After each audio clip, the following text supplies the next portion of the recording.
Shalom Ubracha, nous poursuivons avec la 8e Mishnah et la dernière Mishnah du 3e Perek. La Mishnah nous dit En osim halal tachat reshut harabim. Nous n'avons pas le droit de creuser sous le domaine public, de faire un halal, c'est-à-dire un souterrain si on peut dire, ou une pièce sous le domaine public. De même, on ne pourra pas faire borot, c'est-à-dire un puits, shichin, qui est un puits qui est étroit et profond, carré profond. Le bord, Mechila, en général, est rond.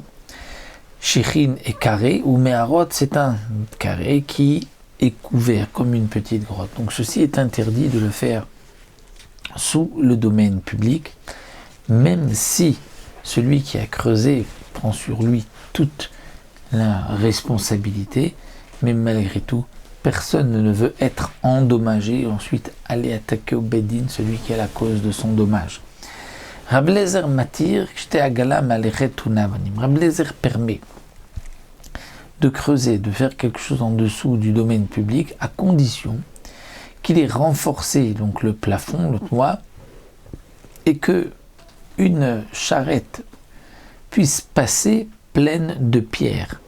Si la charrette peut passer avec beaucoup de pierres, on ne craint pas que par la suite le sol risque de s'effondrer.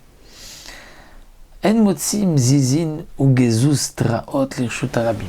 La Mishnah nous dit on ne pourra pas faire sortir zizin ou gezuz traot. Alors le Barthénois explique que zizin, il s'agit de petits meubles ou bien gezuz traot de grosses poutres, parce que on risque d'endommager, des gens peuvent trébucher, peuvent être blessés par ces planches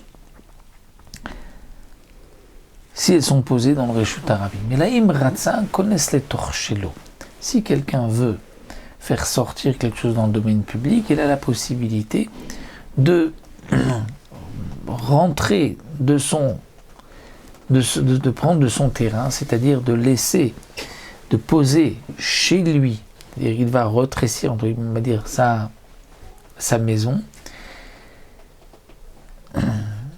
et il fera sortir ce qu'il veut, puisque c'est encore dans son domaine, c'est chez lui, c'est avant le domaine public. Matzah connaît Storchelo ou Motzi. Donc lui revient un peu en arrière, il pourra faire sortir, donc la barrière il ramène la barrière plus vers l'intérieur et il pourra faire sortir ce qu'il veut puisqu'il est encore chez lui. D'ailleurs, la Mishnah dit que la kachatzer ou bazin ou gezustraot arezo becheskata. Si quelqu'un a acheté une cour et il se trouve que dans cette cour il y a des meubles ou il y a des poutres, des grosses poutres, eh bien arezo becheskata, c'est-à-dire on ne l'obligera pas à les enlever, on considère que certainement celui qui lui a vendu avait déjà posé cela dans son domaine. C'était un peu retranché pour pouvoir mettre ses poutres sans piétiner dans le domaine public. Donc on considère que certainement c'est comme ça qu'il avait agi, donc on n'obligera pas celui qui a posé ses poutres à donc les enlever, puisque on dira qu'il les a posées chez lui. Nous avons terminé le 3e Perek. On se retrouve à Bezrat Hashem pour un nouveau Perek la prochaine fois.